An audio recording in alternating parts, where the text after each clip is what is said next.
Hi. Hi. Merry early Christmas. Merry early Christmas. Merry early crisis. What's that? Merry That TikTok is a bunch Yeah. of chickens that are like, Merry Christmas. Merry crisis. Merry Crisis is about right. So I'm trying to adjust my. Hi, Marie, Zach, Tom, Melissa, John. Wow. Hi, guys. We're pimping our respective Christmas gear. Mom sent me these Christmas PJs, and I've got on my Christmas Story socks. They say fudge all over them. I know. Doesn't she look so glamorous? And then I come on here, look like I just rolled out of bed. But hey, you know. Well, she had a Santa balance hat, each but it's other. hurting her head. So I do have a hat. I'll put it on for a minute, but they always, hey, Jason. Jason was our secret service. Well, Cody and Satori's secret service bodyguard at OSR in May. well, shit, damn, hey. He's great. He's an investigator too. He has some cool equipment. Nice. Mary Beth, Susan. Wow, you guys. Hi. Bernie's doing what Bernie does. He's like, Mom, why do you have that stupid hat? Hello, sweet puppy dog. He's brushing your hair. Don't scratch the side of my face. Oh, God, no. Let's go easy. All right, get down. Where's your toy? Go get it. It's going to be one of those shows with him. I have a feeling. He's like, what? We've been on the couch for days. Now what's going on? I'll tell you what. Well, you know, Bernie and I used to, especially when we were in Florida, and really up until the snow started here, we were walking 4 miles a day. But now the sidewalk is mostly gone because of ice and snow like piled up on the side of the roads. There's not a lot of side of the road to walk on anymore. Yeah. And then I've had this tooth thing. So he's just like, I need energy. Bless his heart. Aww. So anyway. Hi. How are we? Yeah, how's everybody? Put us in the comments. How's everybody managing their Christmas? What'd you call it? Christmas. Merry Crisis. Merry Crisis. Yeah. Merry Christmas. Merry Crisis. Merry Crisis. Appropriate. I feel like it kind of is a crisis just because like you're getting down to the last few days of the holiday. Like my mom and I have to go shopping. I get paid tomorrow, so my mom and I have to go shopping this weekend. Last minute wrapping. And then with the shop, like I've still got orders coming in. So Coy and I are busy. I decided to add to that, with the shop this year, which is a very good problem to have. Thank you guys so much for making this shop a raging success. Erin and I are so very grateful. Yes, we are. But so yeah, it's never just like we'll casually go into the holidays. No, it is literally like speeding, slam on the brakes, skid on the ice, like tread marks on the road. Absolutely, yeah. I had to finish mine to the house. Snow falls on us. It's a whole thing. Right. Yeah. I had to do this. I had to finish all mine today. I was obviously out of commission yesterday. Yeah. And then I was trying to get mom and dad's stuff like wrapped and at the post office because I'm working. Tomorrow's all the way right up to Christmas. All the way up to Christmas Eve. Yeah. So, I was glad to get all that stuff done today. So I'm pretty much finished at least on that end. But now I work at a ski resort up here in Maine. It's Sunday River, if anybody doesn't know. Yeah. Going to be a madhouse this weekend. There's a guy from there's a guy on Instagram. His name's Donnie Pelletier. And he is kind of a big deal up in these parts. He's from Maine. He's actually. Oh yeah, you were telling me this. He's funny because the accent is obviously incredible, and then he goes around to all these different ski resorts, and so he's going to be at Sunday River on Saturday signing stuff. Oh, cool. So that's going to make it even crazier. So I'm like, okay, I got everything done. I can focus on work. Like it's going to be insane. But I'm working at a ski resort for Christmas. Are you kidding me? Like how much more Christmas? That's going to be, that's sort of like the quintessential, I feel like that's such an 80s Christmas movie thing to, you know what I mean? Like working at the ski resort on Christmas. I don't know. It feels so 80s Christmas movie to me. Right. And one of my mom's best friends, her and her husband don't ski anymore because they're just, they live down in the South and they just don't ski anymore. So I got 2 boxes of ski stuff today, which is great. Gloves and gaiters and I call Oh them my God. overalls, but they're like ski bibs. Oh So my God. we're kind of all set. And I'm seeing sorry, I'm gonna From Marie. Yeah. Marie, Marie, get definitely thee to the go. ER, girl. Zach is a Go. paramedic. And if Zach says go, sweetheart. We will be here. We will be here waiting and praying for you. Go, Sending go, all go. the vibes. This is recorded. You come back from home better Yeah. and watch it later. Okay. Yes. Get to the hospital, Marie. Call somebody or drive yourself there, but don't mess around with your O2, please. Mm-mm. In the meantime, everybody shoot lots of energy and good vibes to Miss Marie. She's one of my very dear friends. Yeah. We could do a little meditation later on. Mm-hmm. And everybody, we can like focus on Marie. I love it. Yeah. Yeah. Everybody's saying, get there, go, go, go, go, go. No offense, Marie, but get the hell out of here. Get the hell out of here. Go to the hospital and then call me and let me know how you're doing. I was supposed to have a call with Marie today, but then chaos, tooth, shopping, Christmas, all that stuff. And I'm like, I have to reschedule. So I feel bad. Yeah, go to the hospital and then give Erin a call. Yep. Mm-hmm. All right. So we are going to do, this is sort of, like we said, it's kind of an open mic night, guys. You guys have the microphone. Ask us any questions that you have. Ask us anything. We did get one question already, and that was paranormal bloopers. So we will talk about that here in a second. But yeah, ask us anything. We'll get those starred and get those answered. And then what I did not tell Erin and Ken is that I am going to write down all of the questions that we choose tonight. If you guys ask questions, I'm going to write that down and then randomly draw somebody's name to get a little New Year's package of items from the shop. So love it. Brilliant. Yep. Yes. Nope. You didn't tell me that. And I love it. That's coming off. It's a surprise. So ask us questions, and then those that we answer live on the show tonight, I'm going to write your names down, and then I'll do a random draw on the Facebook page. And then I'll reach out to you for your address if I don't already have it. And we've got new lines coming out that Erin and I have been working on and talking about, and you'll get a little New Year's package from this little Light of Mine skincare. So as our gift to you. I love it. Because we love you. So nice. Yes. All right. Yes, Joseph, you can ask us anything. That doesn't mean we'll answer anything. Yes. And we do know the one topic I have to be cautious of. So yeah, we're not going to be talking about TCH. They can ask stuff, but experience is there for sure. Yep, for sure. Mm-hmm. So paranormal bloopers. That was Joseph's question, wasn't it? That was Joseph. Yeah, that was Joseph's question. Okay. To be honest, you guys, any paranormal investigator worth their salt is a consummate professional, and there are very, very few bloopers that go on in a paranormal investigation. Now, that doesn't mean that the ones that are, squirrely and goofy all the time, like, I don't know, maybe Cody and Satori, it doesn't mean they're not professionals. It just means some of us take our work a little more seriously than other people. And to that end, I'm just kidding. I'm just kidding. Usually a paranormal investigation is 50% boring. Right. And then about 40% shit show. Yeah. And then about 10%, oh my God, what's going on? Chase it down and get the evidence. Yes. So there are a lot of hi, Linda. Yeah, I actually, when I saw that question on the Facebook page, Erin, I was like, well, I think there are a couple, I'm going to have to ask Zach, because I investigate a lot with Zach Bennett and his group. Mm-hmm.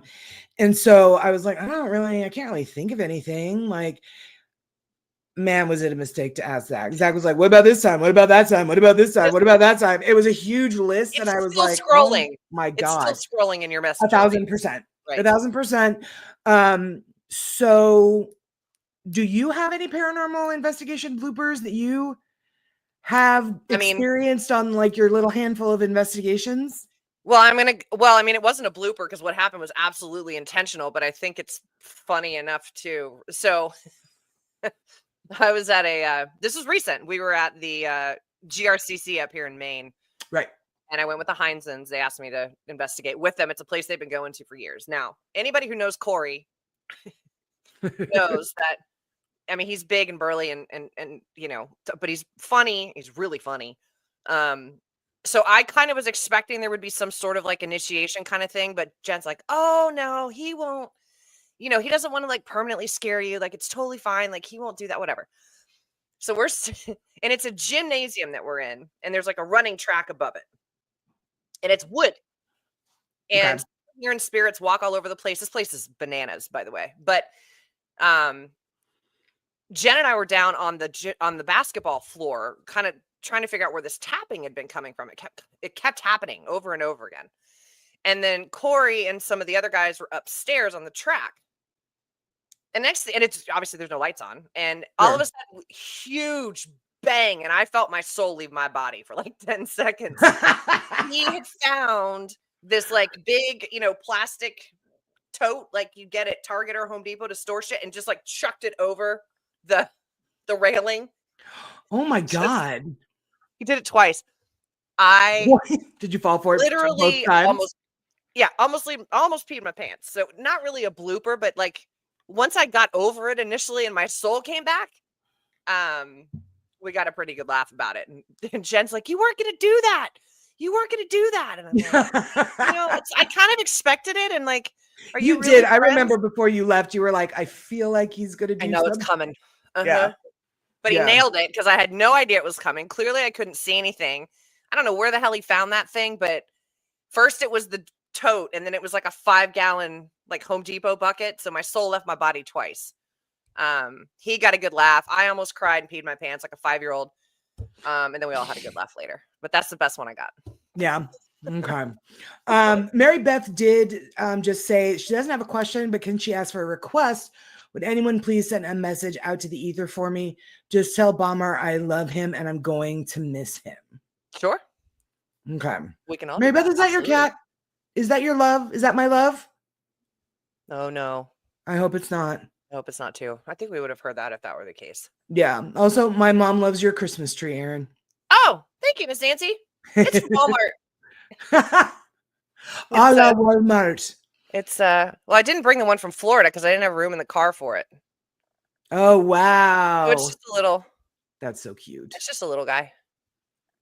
But it's so cute, when it snowed on Thanksgiving, I was like, I'm determined to have my tree up before the snow. So that was my rule. It's been up since before Thanksgiving.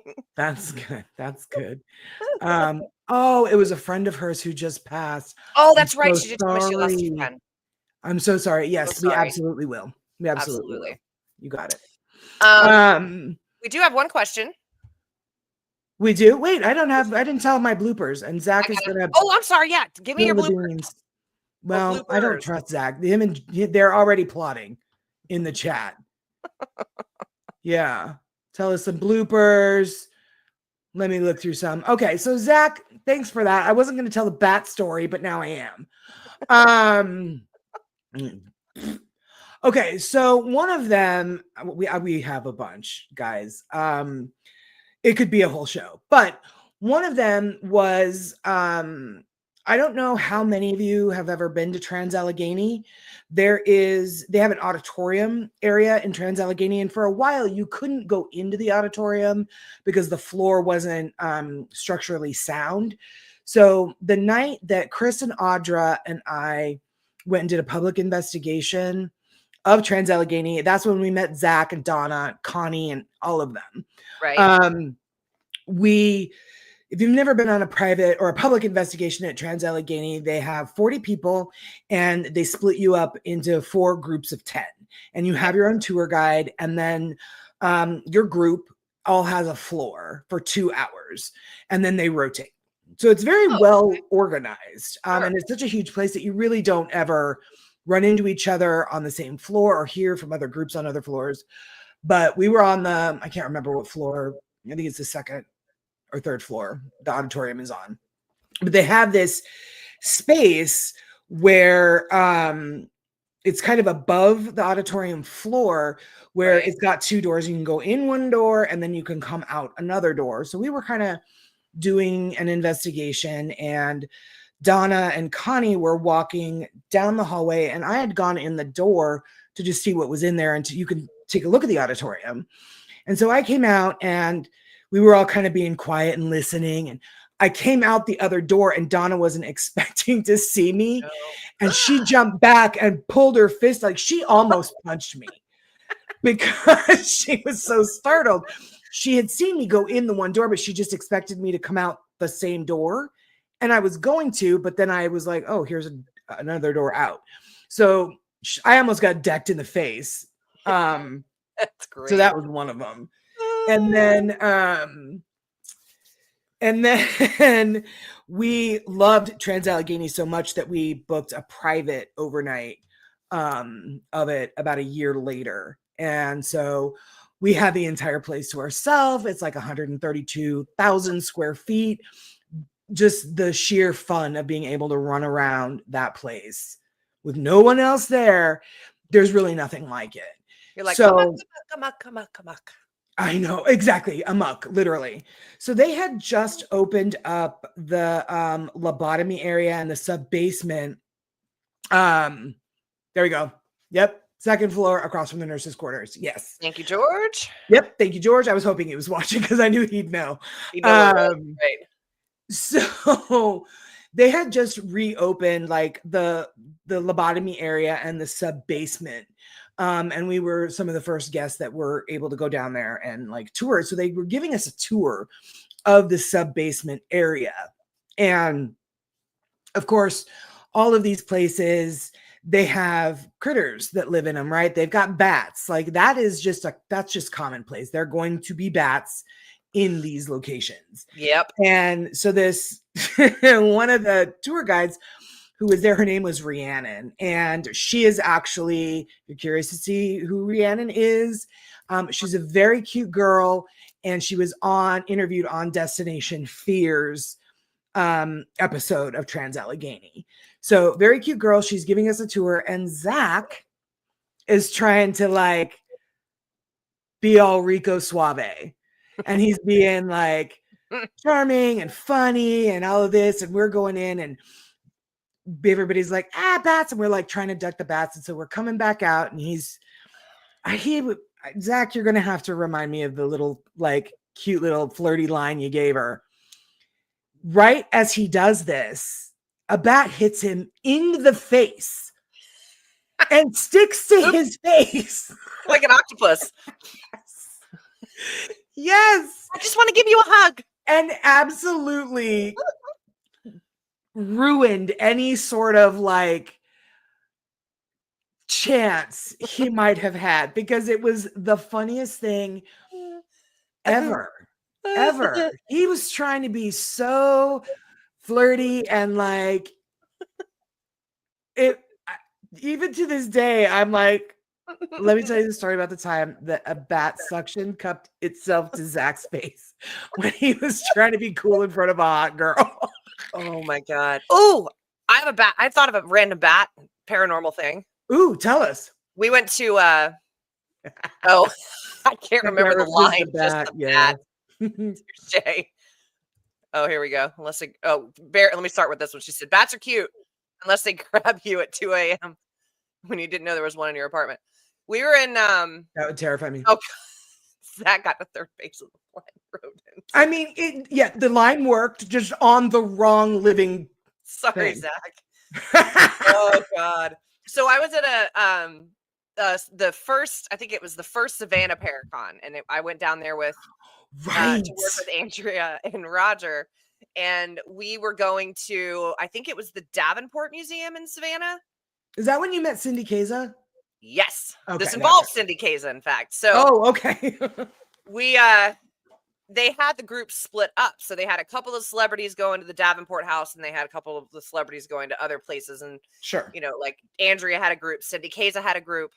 But in the beginning, they had everybody in the basement of this museum, so that, kind of lay the ground rules out and all that stuff. And the tour guide's in the middle of saying to us, like, we do have bats on occasion. Like, that is a thing that happens here on occasion. I mean, it's an old house from, like 1700s. Of course they're going to have bats. Of course. On cue, bat starts flying around the room. There's like 20 or 30 people in this room, and everybody is losing their ever-loving minds. Yeah, it's easy to do. And I'm crying, laughing, because I think bats are adorable. I'm like, "Ooh, Sky Puppy," as Satori calls them, Sky Puppy. And Cindy Kays is sitting on the floor, right? And she's got her knees up to her chest, and she slowly starts lifting her cell phone up. And she's just recording all these people completely freaking out.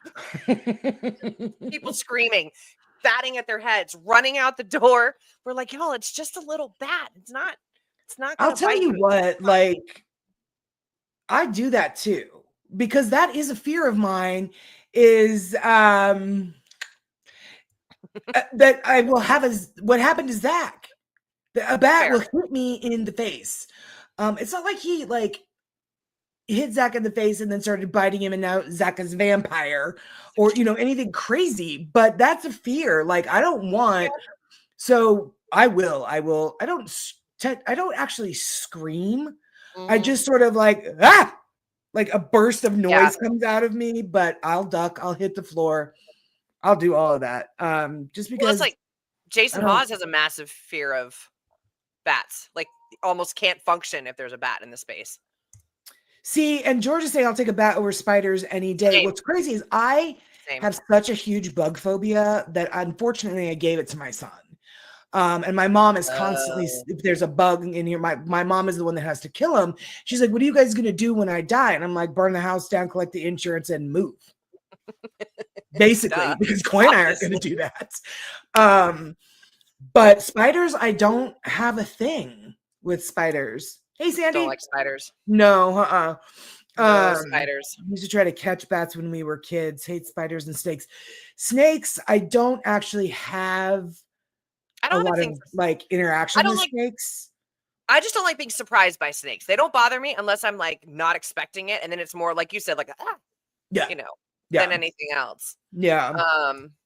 Zach is carrying the OSR bat. I'm more afraid of OSR bat. Been there, done that. Also, result of flirting gone wrong.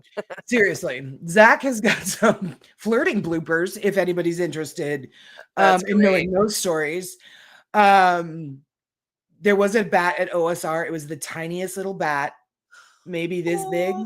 Like the one who's like, "I am the night." Yes, like that break room area there where like everybody can kind of like goes before you go up into OSR.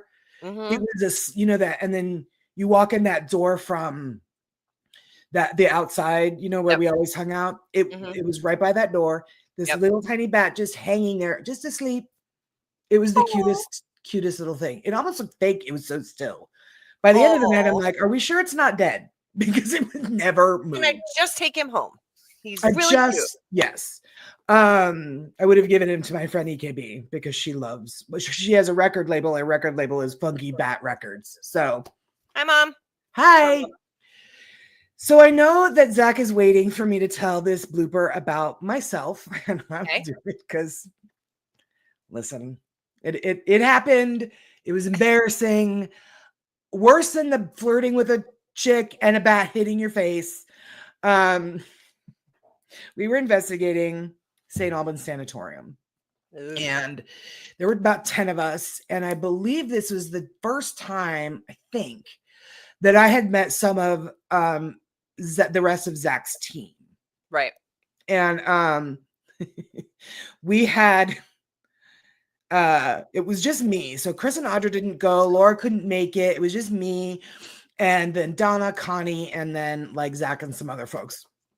And so Donna and Connie had walkie-talkies. And then they had a bunch of them. And so they gave them to, certain people. So, because it's a big place, it's very confusing. St. Albans has like weird switchback stairs that kind of remind you of Winchester Mystery House. It's just, you could get easily lost. So we had walkie-talkies. So I was investigating with like Donna and Connie, and everybody was kind of scattered throughout the building. We come downstairs for a break. We're going to get a snack, get something to drink. I need to use the bathroom. So I go into the bathroom and I use the bathroom and I wash my hands and I come out and they're all staring at me, giggling. And I'm like, what? And Donna goes, do you realize that you were wearing the walkie-talkie and I don't know what you did, but you pushed the talk button so everybody heard me pee? Oh no. I had no idea. No. It was funny too, because when I stood up, I heard it go, and I was like, well, that's weird. But I didn't think it had been pressed like the whole time because I had it clipped to the pocket of my shorts.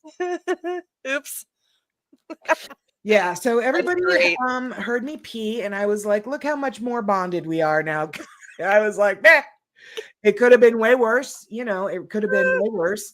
But yeah, so that was definitely one of the more memorable bloopers investigating. There's I love it. always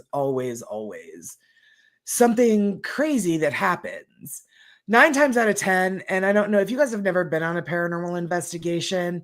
Hi. Australia. Cool. Wow, that's great. Look at us. We have gone international. On international. Look at us. We're like Paul Rudd. Look at us. I know.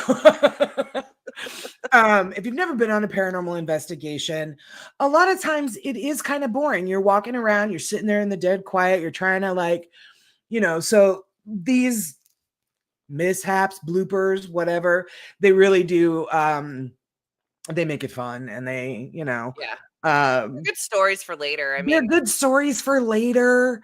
And if you don't, mind having brand new people who you've never met before hear you pee on a walkie-talkie, all bets are off at that point. Like, I mean, yeah. You just took it there and whatever. Just broke the barrier down. Don't even have to worry about it anymore. It's done. Right. We're so close now because of that. So yeah, those are some of the more bloopers that Zach and I were talking about that I think were the funniest. Well, Ken said he messaged us and said that he actually loaded a video up of him playing the water bottle game with Satori. Really? You want to show it? Yeah. Yes. Let's see.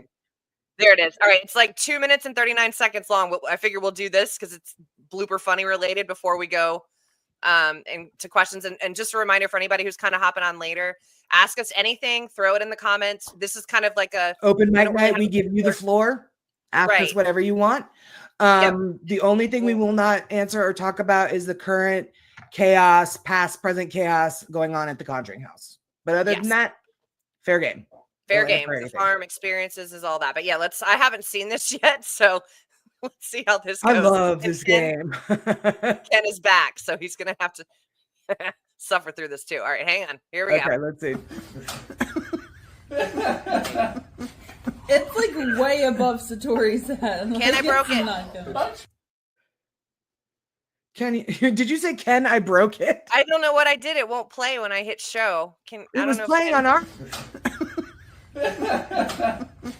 It's like way above Satori's head. Like it's not good. I'm trying, man.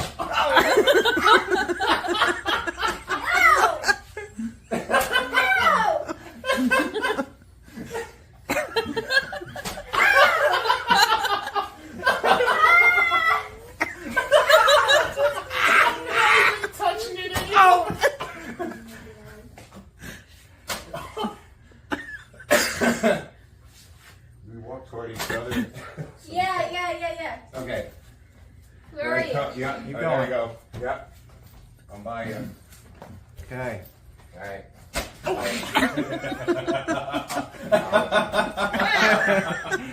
Oh, this is so much better to watch. Hey,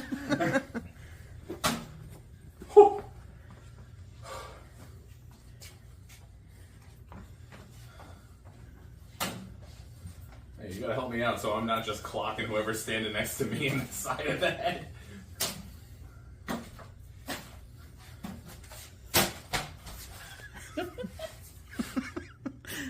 This is a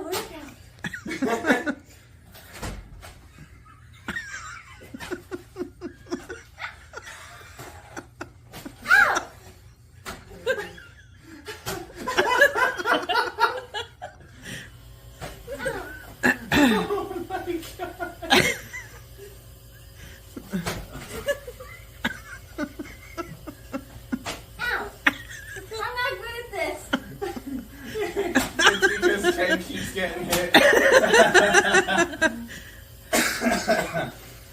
Good dodge, good dodge. Yep, you got it. Oh, that almost nailed her in that. Oh my god. This thing's a lethal weapon right now. Holy.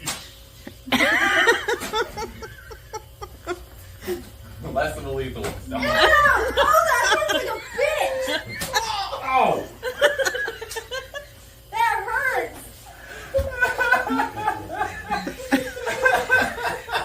I got tagged in the lip. I'm alright though. Ah! Ow! I haven't touched the bottle in so long. Hey, there's a time limit here.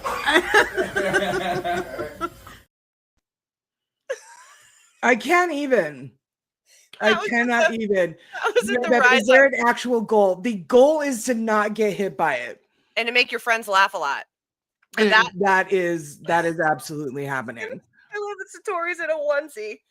I know, right? She's like, this is kind of a workout. I was thinking the same thing. I was like, nope. Dane Bramage fact. Yeah, absolutely. That's funny. So the guy in the corner, that's Jake.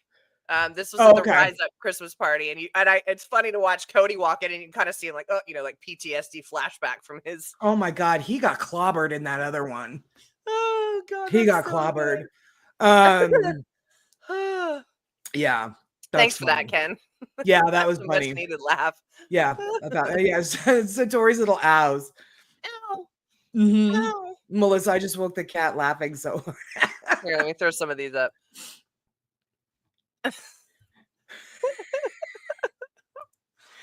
Oh, That's like, what on earth? oh my God. Oh It's my practice for God. bat evasion. There we go. There you go. There you go. Oh God, that's great. Yeah. No, Mary Beth, the bottle is not empty. It's got It's not, water. it's filled with water. It is filled with water.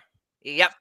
And Yeah. that's in the room that that's we call it Rise Up World headquarters in Mm. lovely Rhode Island. So It's a TikTok challenge. There's a ton of them. There are a ton of TikTok challenges. Jennifer and I have done a couple. They're a lot of fun. They are a lot of fun. I'm smart enough to never play that game. yep. Tori's a glutton for punishment. She was not in a good position on that one. Ken got nailed square in the face. Oh my God, I know. Ow. Well, and then Cody in the other one stumbled into the table and he just got beaten up from all sides. He did. People have been talking about that on their show for the last couple Oh, of weeks. really? Oh God. Okay. Yeah. All right. right. We have a question. We have a question, and it is from our dear friend Tom. He wants to know, what do we all think of the drones? So you know what? I don't know. Coy and I were actually talking about it. We were out door dashing the other night and we were like in this really rural part of Youngsville. And I was like, God, if we see a drone, I'm going to freak out. And he was like, what do you mean? Coy had no idea what it was. And so I was telling him and he was like, really? So then we were both kind of like looking at the sky, like, holy shit. I don't know. I don't know. I think it's weird that there's not a whole lot being said about it, but what do you think of them? Honestly, I don't watch the news as a general rule, but I have at least caught wind of some of it, and I've heard some of the explanations. My neighbor said at 1 a.m. this morning he saw a flatbed truck with what he swore was a drone on it. We were in the middle of nowhere. I mean, I don't know. I mean, I've heard that it was like they're missing toxic chemicals or some train car was empty that wasn't supposed to. I don't know. I've heard they're like 6 feet long. Like some people said they're like 6 feet long. Like they're really huge. They're not hobbyist drones. No. Well, and it's weird because I've seen enough videos where like they're darting in what seems like very unnatural patterns. Like, but again, I don't know a lot about drones. I've never operated one. It could it be a government cover-up? Sure. I mean, it's our government. They lie. I mean, why not? You know, they just don't want to discuss that stuff anyway. So that's obviously the easiest one to go. I mean, they're still sticking with Roswell was an air balloon or weather balloon. Sure, Then yeah. I'm not surprised. Do I think it's UFOs? I don't know. That'd be a really good question for Andrew. I haven't talked to Andrew in a couple days because I've been sick, but that'd be a good question for her. It would be. I don't know. I feel like it's a little too kind of sloppy and all over the place for it to be aliens. I guess it just feels sort of like lackadaisical, and they're just sort of popping in, and they don't really. I don't know. It What do just you guys seems a think? little too disjointed to be an actual UFO. Right. I don't know. It could go either way. But yeah, let for us sure. know what you guys think in the comments too. And when we do that, I think Yeah, what do you guys think? had a couple of so Sandy had in here. One of Amanda's friends had gone over to his house, and 2 minutes later, 3 military planes went over in that same direction. Mary Beth, I did find some air traffic chatter about a UFO towards the west. Wow. I don't think UFO, but something not right going on. Mary Beth also said if the government thought they were dangerous, they would be gone. Well, and that's kind of the other thing too, is like, why didn't they just shoot one of them down and see what it's all about? Because what was that thing that was over That's a good the point. Atlantic Ocean, that air balloon or whatever? I don't know. They shot that down. Everybody watched that happen. I don't know. I think it's weird. But I do feel like, yeah, if the government thought that they were dangerous, I feel like they would be gone. I agree. So, but interesting, and it seems to keep like it's still going on. So yeah, it's pretty weird. I don't think we're ever going to get the truth on any of that. Yeah, it feels like government to me too. Yeah, feels like government to me. I thought it would have been taken care of. Yeah. Everybody kind of feels the same way. George has a really good question here. Are shadow people on your peripheral view evading out of malice or to not freak people out with direct line of sight? That's a good question. I like that. That is a good question.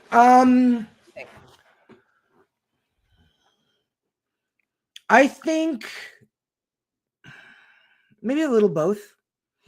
I think a lot of times the vibe that I get when I see them out of the corner of my eye, or I remember at Phelps Dodge, it was one of the first times I was investigating with EVPI, and they were training me at that hospital to be an investigator. Right. I saw one a shadow person crouching down behind. They had those air conditioning units, like it was out in the hall, and it was crouching behind it. Like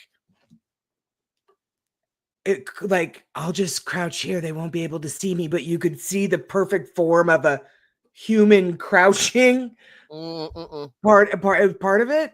So I think a lot of them maybe they're in our peripheral view, not necessarily out of malice. That's never the vibe I've ever gotten from a shadow figure.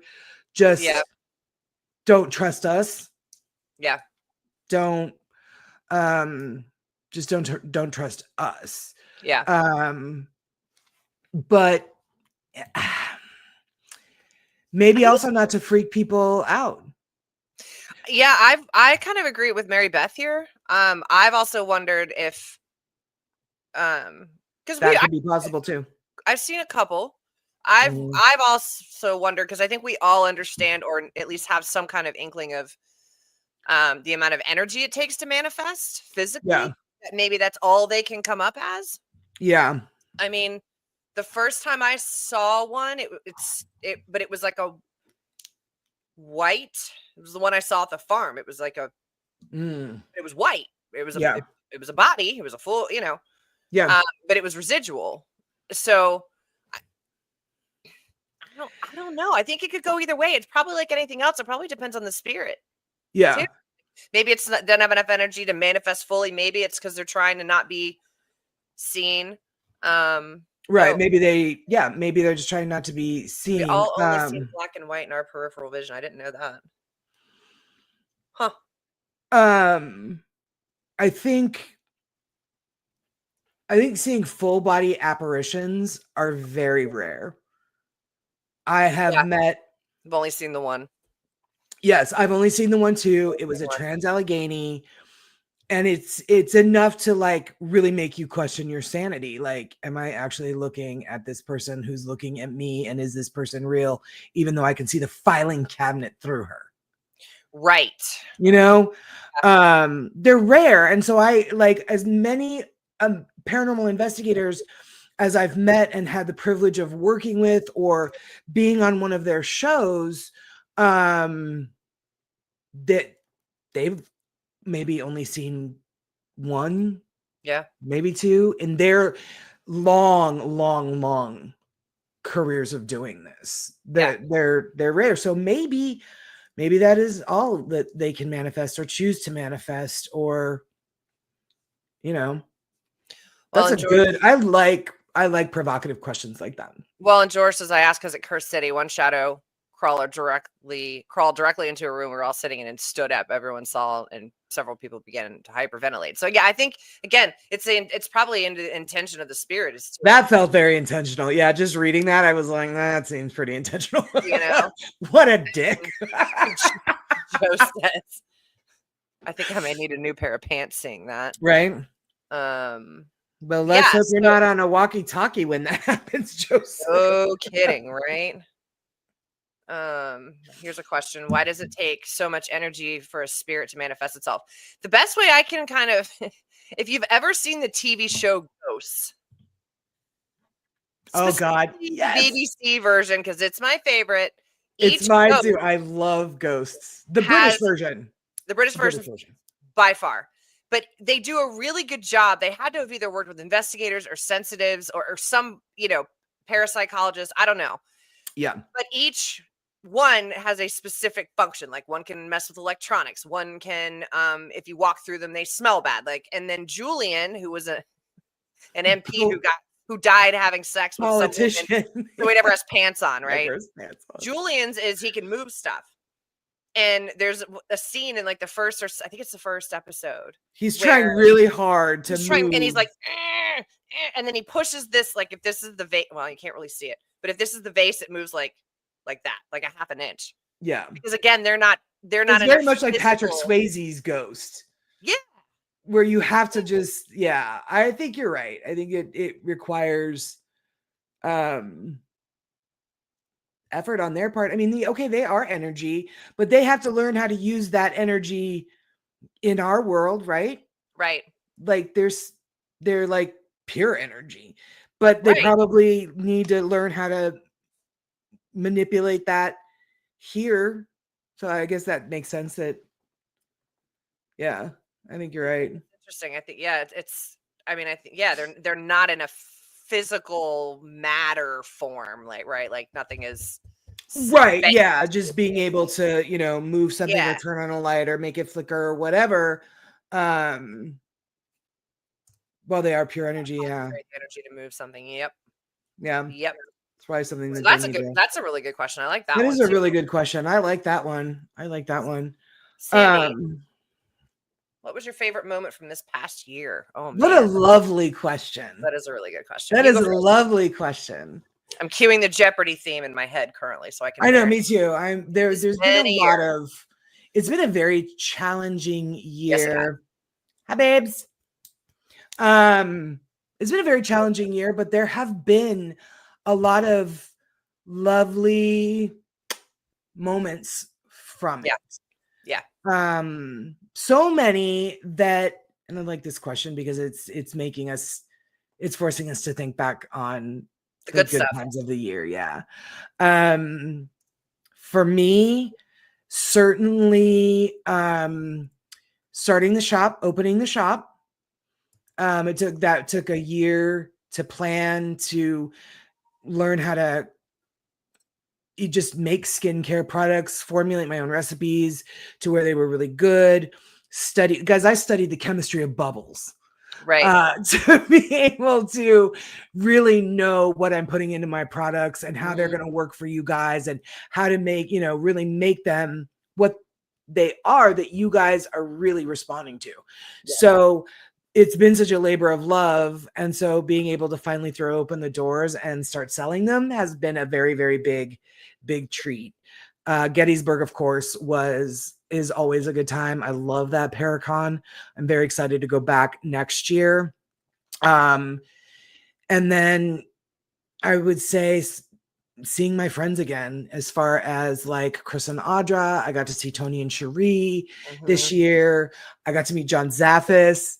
That was a highlight. Johnny Z. Such a highlight. That man, wow. Yeah, I got to meet him. He was very down to earth, like you said, Erin. Very, very lovely. It's just, I love him. Just really wonderful.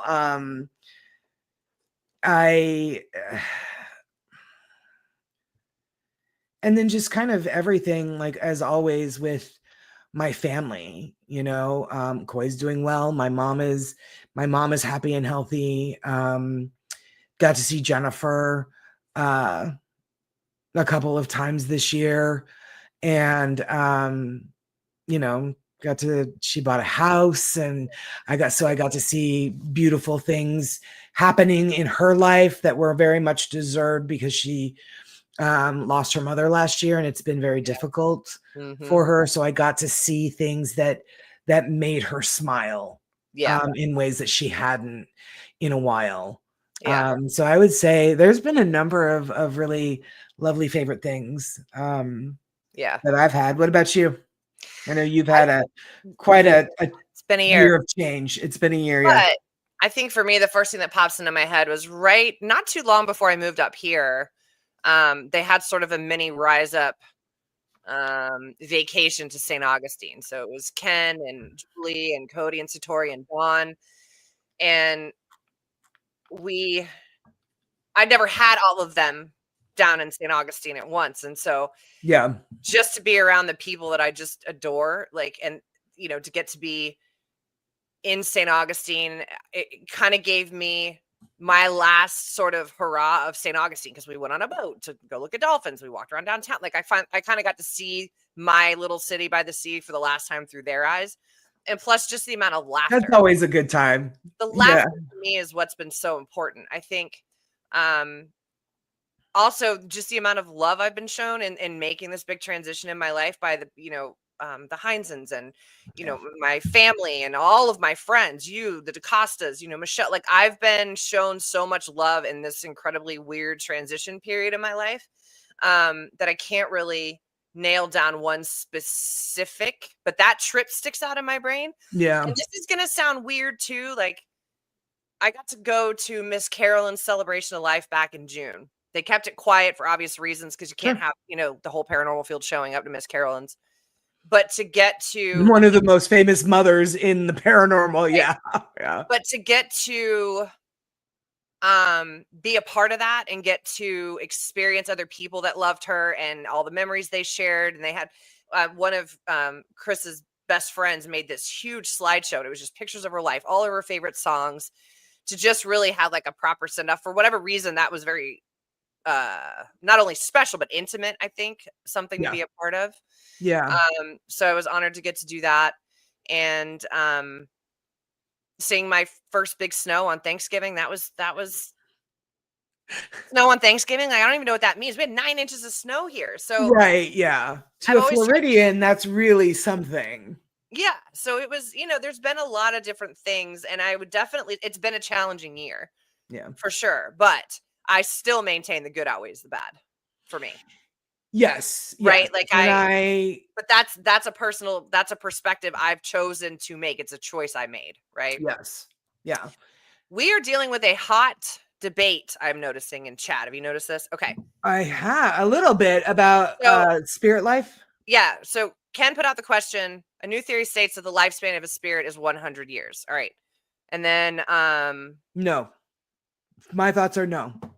Not sure about that one. Spirits from the 1800s and 1900s who still communicate. And then Cody and Satori, we have talked to spirits from the 1600s, so they definitely last over 100 years to get our input. And the guy we met at the fort, that was, I think we kind of figured out he was like a master builder for some research Julie did, and I think he was 16 or 1700s. Yeah. And that was at the fort, the Castillo in St. Augustine. Mary Beth asked during life, afterlife. Ken said afterlife. I'm just going through all the comments because this has been like a whole. Yeah. Some spirits are Reincarnated reincarnated at different times, more than 100 years. More than 100 years. Souls are very old. Souls are very, very, very, very, very, very old. Some of them are new, like some souls are brand new, like they're constantly being created and what have you. But right. I have never, in my investigations, we have encountered spirits that are over 100 years old. Yeah. But also in like my research of soul work and things like that, you know, I found, and like I said, if you believe in reincarnation like I do,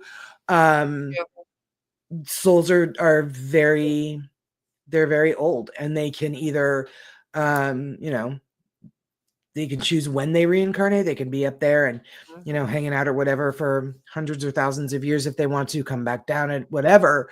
But I think all about those soul spirit contracts. age is it's infinite, I guess I would say. Yeah, and then George says, as Cody and Satori have shown, spirits travel at the speed of thought great distances. Is it possible that it's harder for those travelers to manifest, manipulate in any manner, as the contact location is not theirs? I don't know. I had one of the spirits from the farm at my house. You had the same spirit at your house. Yeah. Sometimes he would be at both of our houses at the same time. Mm-hmm. And he was is he 17? I think he's 1700s. Is he 1700s? He was 1700s. When are John and Abigail? 1600s?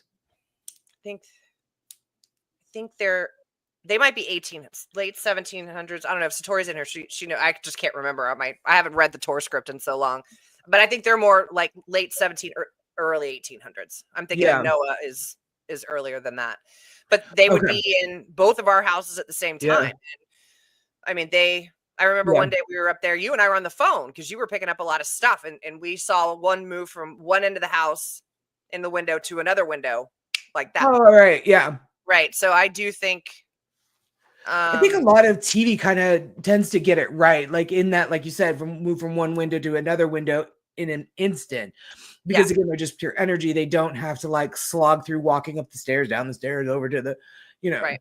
Well, and again, because time is a linear concept only for us here. Mm-hmm. Assuming that distance is probably, this is an assumption. It's a human construct. I'm assuming. Well, would that mean distance is a human construct as well? Like if you could be in Rhode Island, just for us to be able to make sense of our world, to have like something to measure. Yeah. Ken said it was in an article in the Sun by a guy named Brian Sterling, just for points of reference if anybody wants to know. That's cool. Sandy, I want to not have to go up and down stairs. 1000%. If I can walk through a wall, I'm gonna do it. That's the easiest route. Drop through the floor and I'm in the kitchen. Yeah. Yay. Right. Exactly. That's a good question. I think that's it.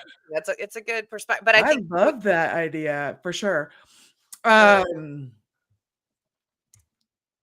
not space jump in an instant? I mean, why not? Right. And of course, those are the things like even with Cody and Satori, they won't tell us all of that, right? Like they can't. Like there's a line where they're like, there's a lot of stuff. Yeah, as a medium, there is a lot of stuff that I don't know. I know what spirit wants me to know, and that's it. That's it. Because if we knew everything, what the hell would we do? Yes, if we knew everything, we knew all the Powerball numbers, we knew everything that was going to happen, when it was going to happen, who it was going to happen to. That really does hamper the human experience. We come down here as souls to learn lessons. Yep. Not to be just given the answers to the final. We come down here to learn lessons. Plus, I also think it really diminishes living. Yeah. Living is everything. Yes, like you said, it's been a hard year, but it's been a year for you and for me especially to see you, a year of gratitude that you have these amazing and wonderful friends that you could, you know, whose arms you could fall into when your marriage ended, when your whole life changed. And if you knew, I don't know. There's just something we're not meant to know everything. Just like she said, we're not meant to know everything. No. That would diminish the luster of living. You know what I mean? It would kind of like take away the shine. Well, and it's kind of the It's basis hard. of faith, right? Like Mhm. whether it's Yeah. you know, you believe in God or you believe in the universe or whatever it is for you, there's an element of faith that you kind of have to, Yeah. you know, Yeah. I think there's a lot of, and I know this year for me, and you probably feel the same way. A lot of this year has been a very much a masterclass on how little control I have over anything. Right? 1,000%. Which is fine. Like Yeah. it's shown me that, you know, the faith I have in the universe and the people around me isn't misplaced, right? Like there's a reason Right. for Yeah. all of it, Yes. every single bit of it. And again, if we're meant to know everything, then what's the point of having faith if you know everything? There's something that's less beautiful about life if you know everything that's coming. Yeah. That doesn't make you develop as a person. No. It doesn't make you, you know, it doesn't teach you lessons if you know what's coming next. If you know, always know what your game plan is going to be. You could have a Yeah. perfect game plan set out, and then something can, you know, come from out of left field and utterly derail that. Yeah. The hardest thing to do in this world, I've always said this. The hardest thing to do in this world is to live in it. Yeah. But you have to live. Yeah. And I think if we knew everything, that just that dulls the experience.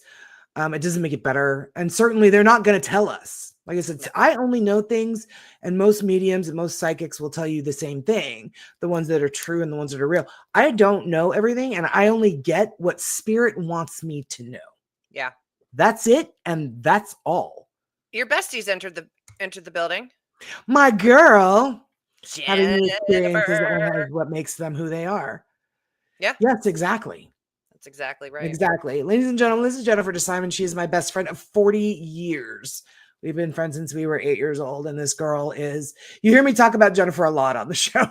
She's your ride or die. No. She's my ride or die for sure. And I think that she would be the very first one to say that, especially in the last year, she has had, it's been the most difficult year of her life. Yep. But she's had moments and experiences that, like I said, she and her husband sold their house that they lived in for over 20 years that their kids grew up in, and they bought this beautiful, beautiful home. And so there's been moments in her life that I've been so excited to see put that smile that I have known my whole life back on her face. Yeah. But that, you know, if she had had a game plan, you know, after her mom died, if she had had a perfect roadmap, no. She's got lessons and experiences and things that she's got to learn. Like Mary Beth, I learned when my fiance died when I was 21. My whole life plan went out the window. I don't believe in making, you know, I used to hate it when you'd like go into a job interview and they'd be like, what's your 5-year plan? What's your 5-year plan? What's your 10-year plan? Like, I remember, you know, when my first marriage, which was not great, I had a plan. And I remember interviewing for a job not long after that marriage ended, after I finally got the balls to get out of it. My response to my employer was like, if you had told me I was going to be divorced and now completely and totally traumatized on every level. Yeah. That's not in my plan. So I don't make plans like that anymore, because that all comes back to, and we sort of like touched on it, expectations. Like if I don't make those 5-year goals, and I'm not saying people shouldn't do it, because you know, people are very much goal oriented, goal driven, and that's great if it works for you. It doesn't work for me. Because I feel like I'm setting myself up to fail if I don't. You know, I don't have the patience for that. Jennifer will tell you, I have never had a plan. I don't even have a PLA. Like I've never had a plan. Yeah. I went back to visit her for the very first time after she moved away from Phoenix back to Pittsburgh. I went to visit her in 97, and we were like, hey, wouldn't it be great if we lived together? And I'm like, that would be great. And yep, not even my mother's passing has been part of who I am evolving into this next chapter. I don't want to know the next part. Yep. 100%. Yep. I want to experience it. Which I love, because Jennifer we're night and day. Jennifer and I are night and day, even down to the way we look. I'm tall, I have dark hair, I have freckles. She's shorter than me, she's blonde, blue eyes. Like, we could not be more different people. And I'm very excited about, I hate that it kind of was her mother dying that pushed her into this. I hate that. But I'm very excited to be like, you know what? Let's go on adventures. Let's do cool shit. Let's do cool shit.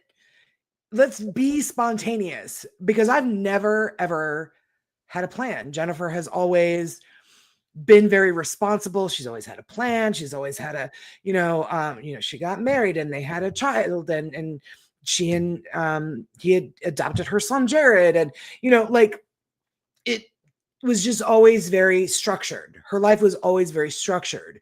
Yeah. Me, no.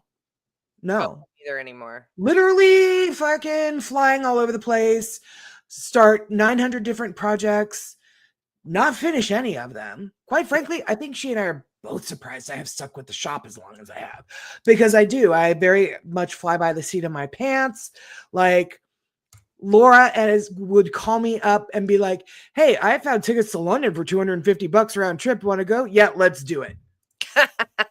Carrie makes my head spin. Girl, same. Yeah. But that's why we love her. I literally am. This is my shirt. This shirt is me. Show your drink container too. Flashy. Oh yeah, it's my ornament. That's also very you. It's got wine in it too, by the way. Well, and I think, I'm not I'm an organizer as a former paralegal, but I didn't do anything. I didn't make a plan, but I just didn't do anything. I just kept saying no to my own life. Right. So like, if you'd have That's a very good way to put it, saying no to your own life. I just didn't do anything. I was convinced I was going to be a paralegal forever. And then when I finally decided to quit, I didn't know what the hell was coming, but that was the first time in my life I'd ever quit a job without having another one. Yeah. But it was like, the universe has got you. It's fine. Like, just take a chance, do some cool shit. And that was the last thing Justin said to me before I got in the car and drove to Maine.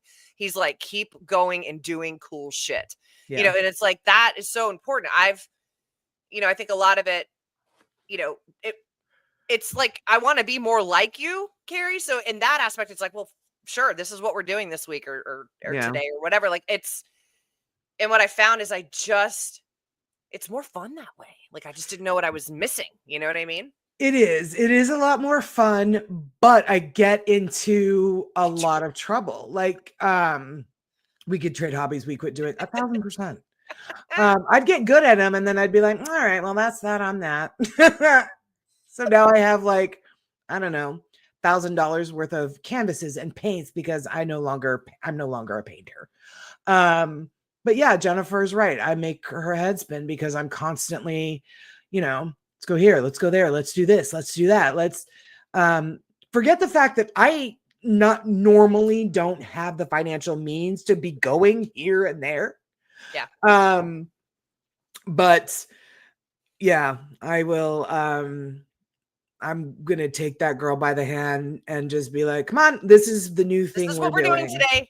Get on board. This is what we're doing today. She is the director of marketing for This Little Light of Mine skincare. I didn't ask her. I was just like, hey, guess what you do now? This is now your job. This is now your job. Oh, by the way, I can't pay you for a while, but if you help me market it well, then the shop will get better and then I can pay you. So it really behooves you to do this. It's never like, Jen, can you help me with this? It's, hey, guess what? You do this. I think now. The things I've learned 40 years has afforded me that ability to. I don't know if Jen can relate to this. But I know for me, people like you, Satori and Cody too, they constantly push me out of my comfort zone because they know how somebody has to do that. Like, I'm just not gonna, like we did that interview while we were standing with Satori on. I was like, don't put me in front of a camera. Well, then there I am on the Channel 12 news standing next to Satori. My friends push me out of my comfort zone, which I'm very grateful for because it continues to allow me to grow as a human.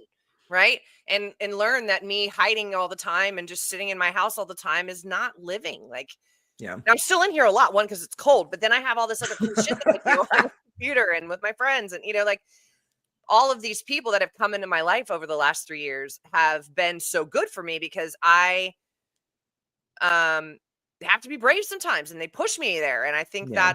that's really important. I think it's made me grow as a person. It's made me more confident. Certainly great memories. Yeah. Some not so good, like the tote getting tossed over onto the gym floor and my soul leaving my body, but even that's funny, right? Like, Right.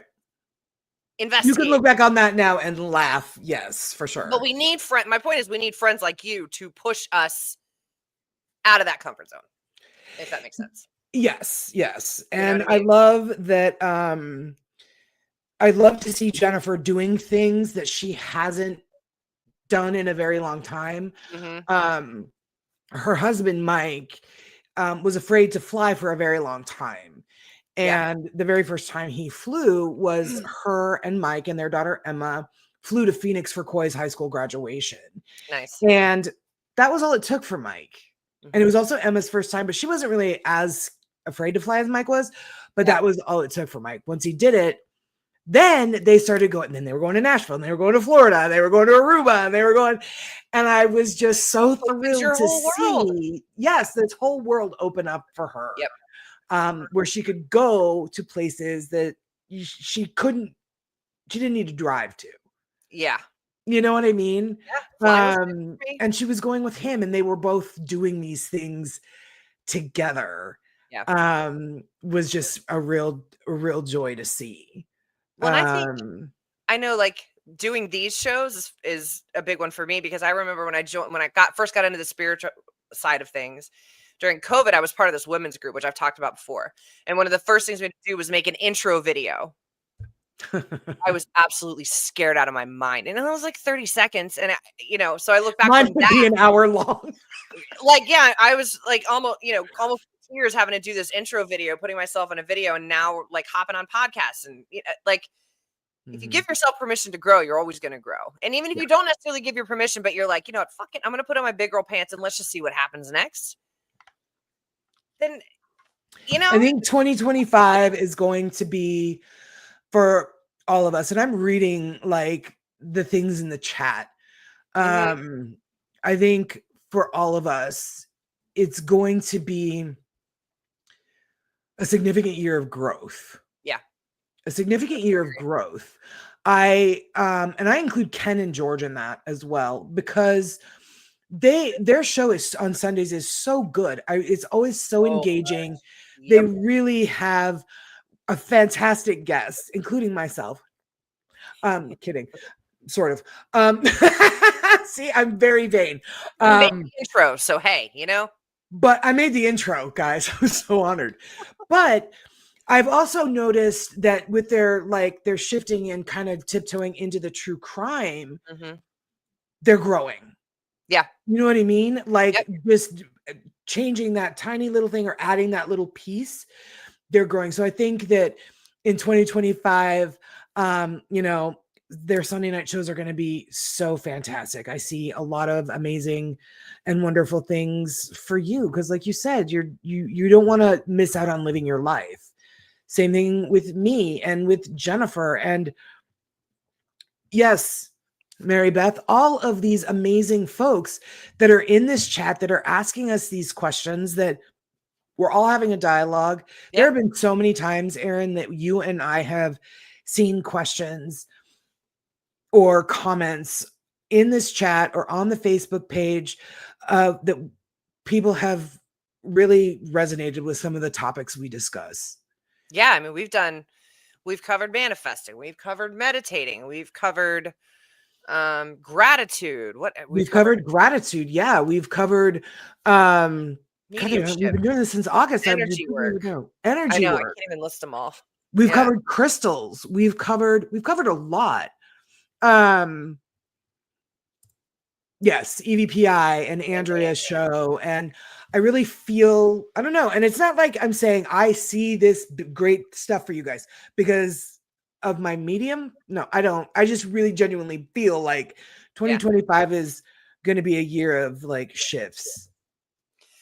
Yeah, I think this for is, folks. we were kind of talking about this earlier. Like this year has been the year of shit leaving that's no longer staying. Yes. And whether that's like in my case, this tooth that's coming out soon, or my divorce, or moving to Maine, or Taking whatever. that a little literally. Yeah, we're not quite Remove as what doesn't flat, serve you. All right.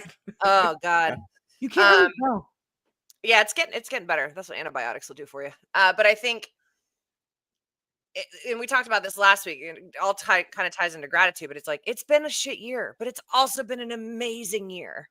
It's And kind of set the stage for a lot of folks yeah, but I'm to hoping build their that life on. yeah. So we're resetting, energetically resetting 2024. Mhm. And I know you mentioned the other day that and this was something I had not heard.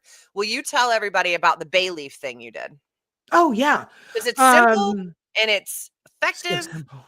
And it's almost the end of the year. It's like the perfect time for it. It's the perfect time for it. And I had actually done it a couple weeks ago, and then I did it again the first day of the full moon.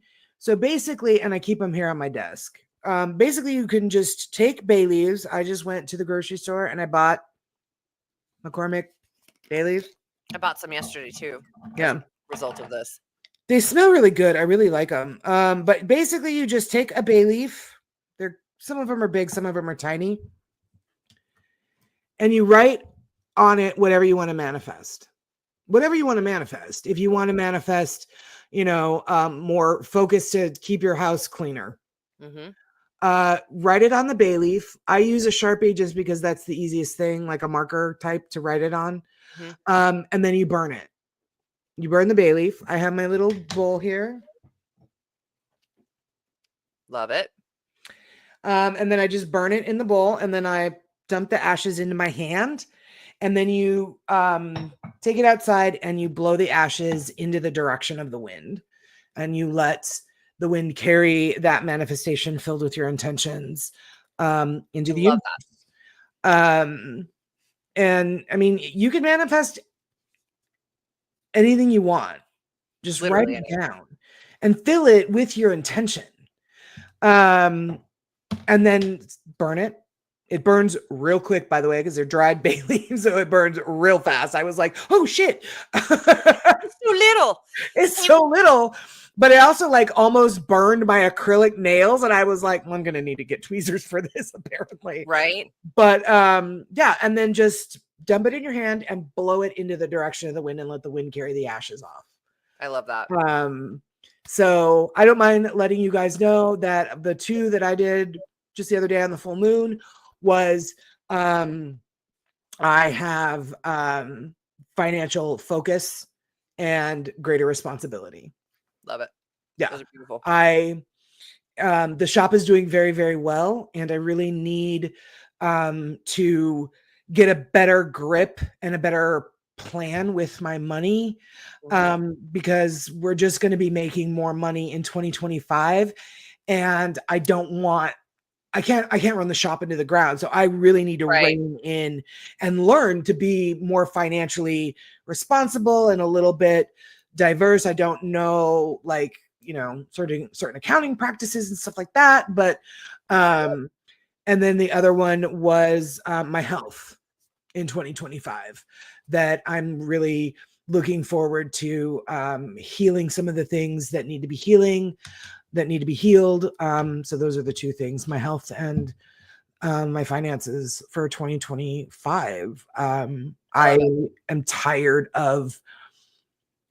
I'm tired of my faults that I willingly allowed to grow. Yeah. I have to take responsibility for that.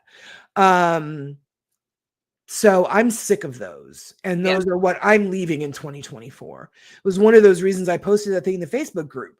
December is a perfect time to declutter. All the things. All the things. Don't take this stuff into 2025 with you. Yeah. Because I mean, it's like it'll follow you around like luggage. It's ridiculous. Leave it all in this year. Yeah. Start anew. It sounds so easy, but I know how hard it is. Yeah, it's just like anything else. It's being intentional, and it's practice. Dawn, this is Mrs. Rise Up. Dawn. She is so sweet. I love Miss Dawn. She It is has one of made the us sweetest souls realize I have who- ever. Yeah. Yeah, she's amazing. It's made us realize who and what are important to us. But also, fun fact: if you put bay leaves in your cabinets or countertops, it keeps ants away. I didn't know that. Hey, Wow, hey, that I in the love back of my that. brain. I love that. Joseph Reza just placed an order on the website. That's Thank amazing. you. Oh, hey, I just popped up. Ding. And then Mary Beth. I don't have any faults. Falls over laughing. But you know what? Quite honestly, embrace the fault. Embrace the faults, the flaws, and I think that's why I love our show. And it, like, sure, could we spend all this shit where it's pretty with a bow on it and glittery, and I could spend 3 hours in makeup and doing my hair and stuff, and but that's not who we are. We'd rather give it to you straight. And I feel like, and since we've been doing this since August, like it's a community, and it's, people are having fun in the chat and they ask us questions, and like but again, it's all that interconnectedness with whether it's Dead Air or it's Andrea. There's always a common thread between all of us. We're all here for the same reasons. We're all here to learn stuff. We've got a lot. We're all put in each other's paths for a reason. Yep. There was a reason, like we had talked about. You and I wanted to do something like this for a long time. We didn't know how or what or exactly how we wanted it to look, and Ken presented us with an opportunity. Yeah. And nobody will ever get me to believe that their coincidences are legit. There are no coincidences. None at all. That's my belief. Completely agree. But look at this wonderful community. I cannot tout it enough. I love you guys so much. I love this show with one of my best friends in the whole entire world. Yep. I love getting your feedback. These questions are amazing. I love the conversations that we have because you guys get us to think too. Yeah. Oh yeah. All the time. Like we will talk off air and be like, well, listen, yeah, what this topic was brought up. We learn from you guys too.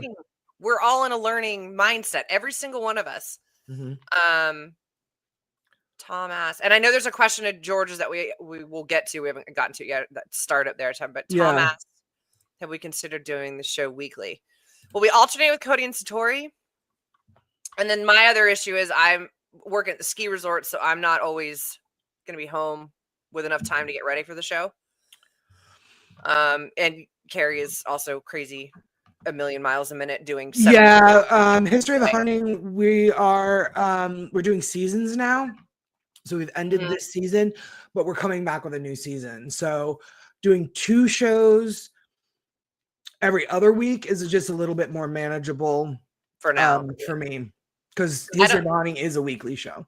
And does poor Ken really want to deal with us every week? Probably not. He has to deal with me enough as it is with all the graphic work and everything else. Love this on what Joe says here. As I get older, it's more and more important to surround myself with good people and build a good tribe. I'm trying to do that's one of the reasons I'm here. I love that.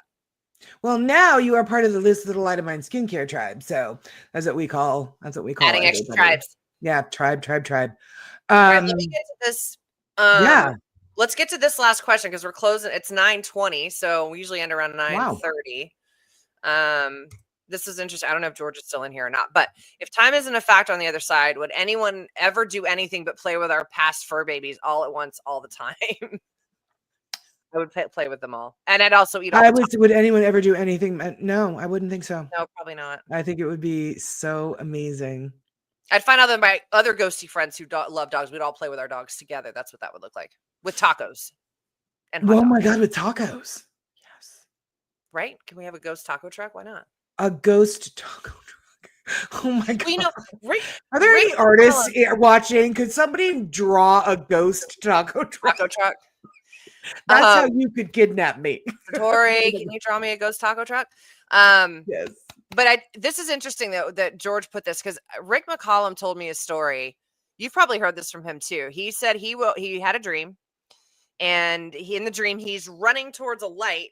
It's black everywhere else. He's running towards this light, and he keeps feeling something like at his back, like lower legs, feet, like something's trying to grab him, and he's just running. And then he happens to turn around, and it's every dog he's ever had that had passed I away. think either you have told me that story about him, or when I talked to him, he told me that story. And I really hope I can't remember. I really hope that's true. like that. Susan what I mean? Brown, can you put that one up? Yep. Talk to my mother a lot, ask her for help with things. The other day I was in Target and lost something, and I went up and down and asked her to help me find it, turned around, and it was just on the floor in the middle of the aisle. See? Listen, I love stuff like that. I love stuff like that. My grandmother is that for us. It's always like, oh God, Grandma, can you help us find this, that, or the other thing? We had years ago when Koi was really, really little, we were, it was during the first crash of the mortgage industry. I had been laid off I worked at Countrywide, and I'd been laid off. 08, baby. 08, yeah. And I had taken out a lot of payday loans because I needed it to pay my rent. So we had gotten a $500 payday loan, and we had the cash, and we put it in an envelope. And then my mom had moved in because Koi had just been diagnosed with autism. Yep. So my mom had moved in, and she had put the envelope of cash away so we didn't lose it. And then we lost it. Ugh. And we tore my apartment apart. We tore that apartment apart. We couldn't find it. We were looking literally everywhere. And my mom was sitting on her bed, and she was like, near tears. And she goes, Mama, what have I done with that money? Where did I put it? And she got it in her head to just check her desk drawer one more time. So she opens it up. And this time, instead of just like filing, like looking through things, she pulled it all out. And it had gotten pushed to the back of the desk drawer and like stuck in like, like it was just like desk drawer, that panel, like bottom panel. It had gotten stuck in that. So when she was looking through stuff, she didn't see it. That's amazing. Yeah. And we know full well that was my grandmother. Oh, yeah. She was just, my mom was just like, please help me. Yeah. And my grandmother, so whenever we lose stuff, we're like, Grandma, where is it? And we will generally find it. So I love that. It's and great. It's something that we live daily. Underneath that, Mary Beth, George, I appreciate you even more because of your grammar. So I only am showing this because my meme tonight is going to make Mary Beth very happy. Ken also says, fun fact, there is a place called Ghost Taco. It's in, wait for it, Amityville. Can we go? Let's fucking go. Let's go. I have so many. Field trip. I have so many stops on our field trip. Yeah, so you have many. to get here first. We got to get you to Maine. I have to get here. Go a round trip around New England. Listen, Mothman, I'm right there with you. I have the hoodie. We've covered it on History of a Haunting. I love Mothman. I don't think he's a harbinger of doom. I think he's sent to like warn people. And that little town, Point Pleasant, is the most charming town I've ever been to. And everybody is so nice, and they're so invested in the Mothman story. It's yes. Yep. I thought my Mothman hoodie is in my bedroom. I collect hoodies from the haunted locations that we visit. I have like 30 of them by now, and Mothman's one of my favorites. But yeah, Mothman, that's a good one. I love a good cryptid. I just do. I want to meet a Puckwudgie. Puckwudgie is where it's at for me. Puckwudgies, yes. I wish they were cuter than they actually are described. But there's also Jeff the Mongoose. That's another one that I think is that movie. I saw that movie like 6 months ago. It was amazing. Yes, Jeff the Mongoose. Jeff the Mongoose. That was great. Yep, I love it. Ask Ken or George. I have so much Mothman stuff. I could start my own. Listen, I'm telling you what, that museum too, by the way, that museum is hella impressive. Is There's it? A couple of, you guys can't really see. I've got these mixed tiles. My office is trashed. Otherwise, I'd show you. There's a picture of me and Laura with Mothman, and she's got a picture of her and Men in Black. I've got these mixed tiles all over my office. We had the best time in Point Pleasant. The best time. I've not been there. We'll have to go there. It is the most charming little town. I'll tell you what, West Virginia is rapidly becoming one of my favorite states. I went camping once. It was beautiful. It's gorgeous. Hungry Mother State Park. I think it was a bar. This was well before I moved to Florida. It was a bar camping trip with a bunch of people. We drove up from Georgia. We had a great time. It was 3 days. It was beautiful. Oh my God. Absolutely beautiful. Yeah, you guys, you know what? That's what my wish is for you in 2025. Every single one of you that are watching, my wish for you is to just go on a road trip and see things you have yet to see. You don't have to go far from where you live. Just go somewhere you've never been in your general area. Check it out. Meet the people. I'm telling you, being a paranormal investigator is the greatest thing in my life. What I call myself, of all the hats I wear, that's my favorite one. Yeah. Because of what I do, but also like where I get to go, what I get to see. Yeah. Has been so magical. And look at the amazing friends that I've made in the community. I've got my Erin. Do more cool shit. Yes. Do cool shit. Do more cool shit. Take the chance. Take the chance. That's my wish for all of you in 2025 is just go on a road trip. I love it. I love it. Oh, Melissa's going to be in Sedona. I miss Sedona. Never been. It is so beautiful. We used to go, like, they have Slide Rock there. It's like natural water park. We used to go to Sedona all the time. It's not that far from Phoenix. And when Jennifer lived there, she would spend summers back in Pittsburgh. So her grandparents would fly to Phoenix and they would pick her up. And then they would fly back with her to Pittsburgh for the summer. Right. When school got out. But when they would be in Arizona, they would always go up to like Sedona, and occasionally I would go with them, and we would go to, in Sedona, they have like all the Native Americans that live in that area sell their jewelry and stuff like that along the side of the road. And her grandmother always loved to shop there. She always went to see, like, they just loved it. So when her grandmother turned 90 in 2021, the year that we moved here, I was like, we have to go to Sedona and I need to buy her a necklace from one of these Native Americans in Sedona. And so I found a white turquoise pendant and a feather. And so I gave it to her grandmother for her 90th birthday. But Sedona is just this magical place. Yes, Jennifer, the turquoise, she had so much turquoise. So much turquoise. But white turquoise is a very special stone.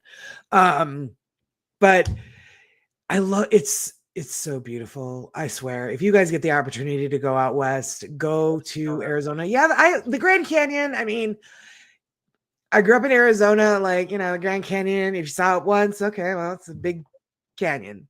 Big gal. I get why it's one of the 7 wonders of the world, but at the same time, like, Sedona's better. Right. Sedona is so much better. It's so beautiful. And it does also like this huge, like, vortex, spiritual vortex. Oh, yeah. I've heard that too. Yeah. I've heard that too. Yeah. She just loved it. Jennifer wanted to give that necklace back to me after her grandmother passed away.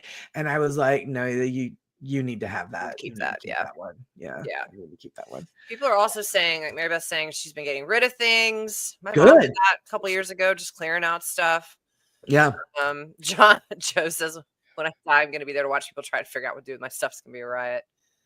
Let me tell you what, Jennifer, after her grandma passed away, her grandmother had so much jewelry. In fact, I was very fortunate enough to be given this ring. Her grandmother left me this ring. Yeah. And so, but tip of the iceberg. Like Jennifer said, she had so much turquoise, she had a ton of jewelry. And then Jennifer also, like, after her mom passed away, like, she had her whole entire house to go through. So that actually, Joseph, is such a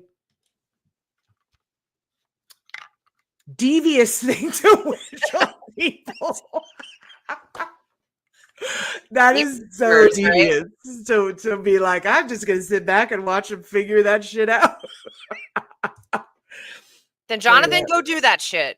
Make a plan, go do it. Do it. Nothing's stopping you. All right. Did we? I don't know if we didn't do a fact or fake this week, did we? I don't have a factor faked. Which is fine. I do have. She hasn't even touched her mom's jewelry yet. Oh my god, these women and their jewelry.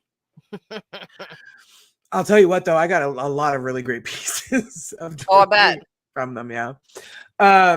No factor faked, but you know what we haven't done in a while? Sweary affirmations. We haven't.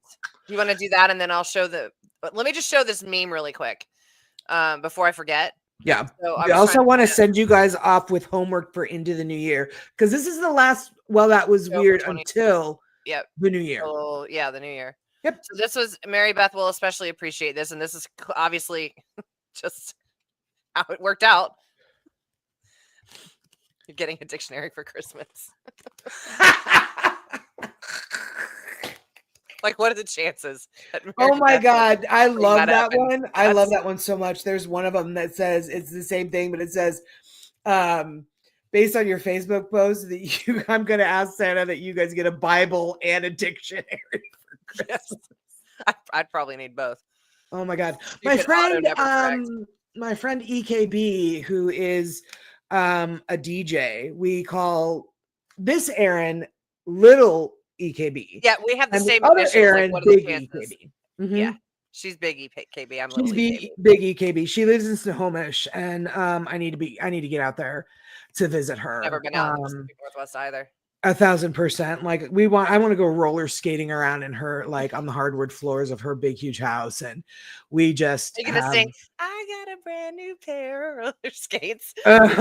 She is just the fucking. She's the best. I love it.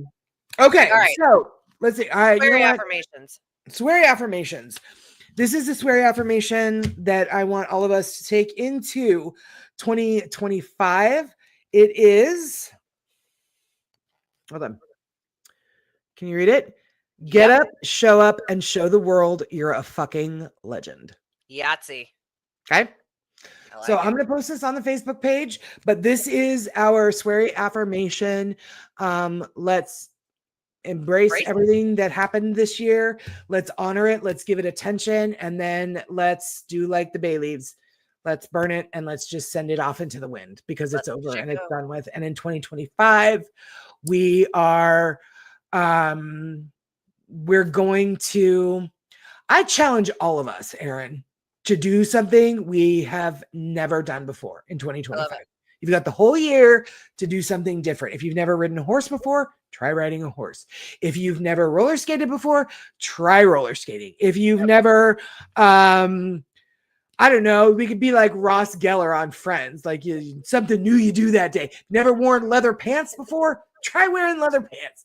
Like, let's just, you know what? This is the life that we're currently living, and let's live it well. Let's do the things that we all want to do.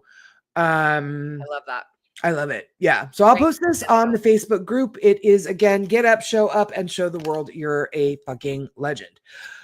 Do want to let you guys know that, like I said earlier, this is the last Well, That Was Weird episode of 2024. We are back on the 2nd of January. However, I will not be on that show. I am having surgery on my right ankle on December 30th.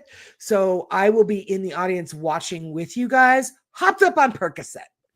Yay! That might be the perfect time for you to be on the show. Yeah. So crazy comments on my own show is my new thing I'm going to do in January. I love it. Yeah. And so I will not be here, but Erin is going to be here, and we'll have a co-host too. We'll have a co-host. Yes. So I just wanted to let you guys know that, but I will be back for the next episode. I should be good to go. Cue Dr. Dre by then. Right. Yeah. Thank you so much, Jonathan. I certainly do. I'm not putting my old lady butt in leather pants. Oh, come on. Sorry for the itchy nose. I don't. Yeah. Not allergies. It's just dry nose, I guess. But, and also when we're signing off, since we didn't do a meditation, let's all make sure to send Miss Marie some good energy. Yes. I don't know. I'll check in with her after this show to see if she actually went to the ER or not. Knowing her, probably not. So please. Yes. So. And everybody have a Merry Christmas. Thank you for being with us. We love all of you. We love you guys. We have had the best time with you on the show since August. We're looking forward to a lot more fun in 2025. And I do have my list of all the folks who asked questions. So like I said, I will do a random draw on the Facebook page, and then you guys will get a special New Year's package from this little Light of Mine skincare from Erin and I. Love it. All right, guys. Merry Chaos Christmas. Merry Christmas. Merry Christmas. All right, guys. Have a great Love you holiday. guys. Merry Love Christmas. you. Happy New Year.